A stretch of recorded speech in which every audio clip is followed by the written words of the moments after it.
Hello everybody, welcome to Baby and Hugs, a one-stop guide for parenting.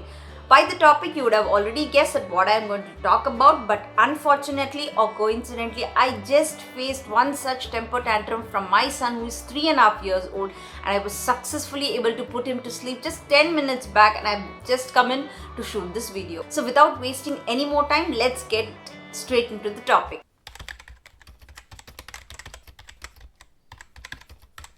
Are you a parent whose child suddenly starts to cry, scream on top of their voice in situations where you don't expect them to shout or cry?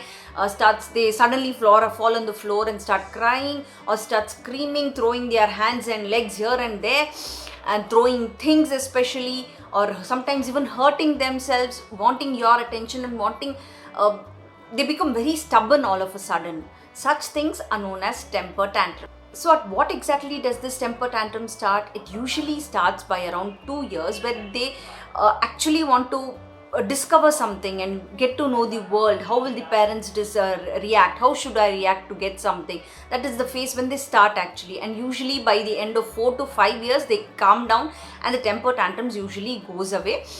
Sometimes it is also known as terrible 2. So without getting into more details, let the things which you actually are here for as to how I manage on a personal level my son's temper tantrums. First one is to establish a good daily routine.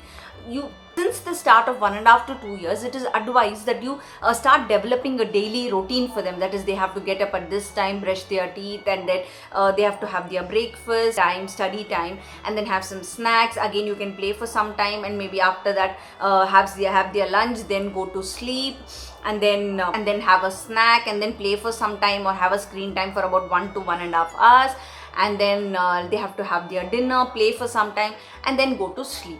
So this is a usual routine which any parent would want their child to be, and it is also preferable. So if you ask me what is the use of such a routine, it is useful since we will be able to know that what exactly is their time and why they are being cranky. The next one is to avoid such situations. Say for example, he wants an ice cream. You know that it's his lunch time by 1:30, and if he sees an ice cream, it is automatic, it is natural that he will cry for an ice cream. So it is advisable that you keep the ice cream out of his sight, and maybe after he has his lunch you can offer it to him, so that is where you are actually avoiding the situation, since you know that at this time the child is usually hungry, and whatever it is, he will surely opt for the ice cream and not for lunch. So it is better to avoid the situation. A next very common mistake which I see every parent doing there is to telling no for everything. No, don't do that. No, don't touch that. No, don't. That is not for you. It's not meant for you. You're not supposed to do that. Whenever you tell such a thing, the child automatically becomes very curious. Oh, why is my mother telling such a thing? Why should I not touch? What exactly is there? He becomes very curious, and in turn he will surely going to do that or touching that. So instead you can offer them choices as to, if you want this, you have to do this. If you want that, you can do this. If you want an ice cream, then you have to have your food, otherwise you're not going to get it. So maybe you can just twist and turn and give them options, a better option. I wouldn't tell it's a bad choice to give them options, but at least give a slightly better option and reduce the temper tantrum. Next is to praise your children for good behavior. Whatever small thing they do, whatever small kind deed they do, like taking their shoes and keeping in the rack as soon as they come, or just after drinking water they keep the glass back in the rack. Whatever is it, even if it is very small, praise them for the good behavior. That time they will be aware that, okay, if I do something good, mom will praise me. That time the temper tantrum automatically comes down. So another hack which I have followed on a personal basis for my son is, whenever I feel that my son is going to pick up a temper tantrum, so what I do is I usually divert the topic telling about cars, that you have a new car, Appa has got a new car for you, you can play with it. When I divert, usually at least the temper tantrums does not stop completely. Usually it comes down by about 70-75%, and after coming home he actually gets to know, I give him something like a toy or something, settle into the option which my mom has. Next common temper tantrum solution which every parent want is how to avoid a temper tantrum when we are shopping or going out, sitting in a hotel where they know that, no, yes, I make a tantrum here, I shout or cry here, my mom or my parent is going to surely get me this toy, I'm going to do it. how to avoid such a situation. They are in a stage or age where they will not understand what such a situation should not be done, what is not to be done. Then it is advisable that you take their favorite toy or offer them something which they like to eat. Keep them busy and not let them get attracted towards a toy. Another tip which I would like to give every parent out there is to not to shout on them when they throw a temper tantrum, not raise hands on them, not hurt them, don't punish them. That's the worst thing you can do.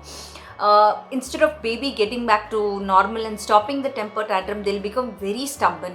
I have seen that be stubborn. Please don't do that. Instead, what we can do is just ignore them for that time, or tell them that I'm not going to come and talk to you until you stop this temper tantrum. Until you stop crying, I'm not going to talk to you, and just walk out of the room. That is the best thing which we can do. What is the thing I do is, whenever my son starts crying or shouting or throwing things here and there, I just simply carry on with whatever work I am doing and be very calm, as though I'm not listening to him. Then he realizes that, okay, mother is not reacting to what I'm telling, so there's no point in crying, and usually gets back and he comes and hugs me. So then after some time, I make it a point to make him to understand, okay, this is not what you're supposed to do. This is a bad habit, and tell them, so this was better way of asking. You could have asked me calmly. He is in a situation where he usually understands now, but there are days where even now I find it difficult for him to. The last one I would tell is, a child usually throws a temper tantrum when he's very tired, frustrated, he wants something, or he's hungry, he's sleepy. There are situations where he usually cannot explain what's going on with him. That is where the daily routines come into point. When you feel he's out of state and you're not able to handle him, the best thing is to just hold them and hug them tight, and then cuddle them and give them kisses. It automatically reduces the temper tantrums by at least 60 to 70%. I usually do this whenever he starts crying. I just hug him tight and start kissing him. He automatically calms down. This is work like magic for me. Please do try this.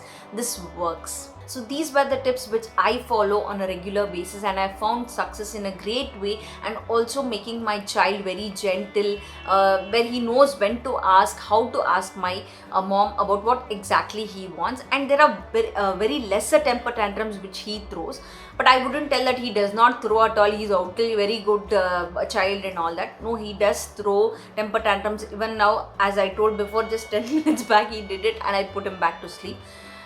But as a parent, we have to understand that this is just a phase and it will pass. We have to have patience and just cuddle your child. Nothing else can work like magic, like a parent's cuddle. But on a serious note, if you feel your child is very cranky, he's not settling down even after following the above tips, sometimes he acts very weird, he's out of your control, then it is better that you go and talk to your pediatrician, who might suggest you for a counseling.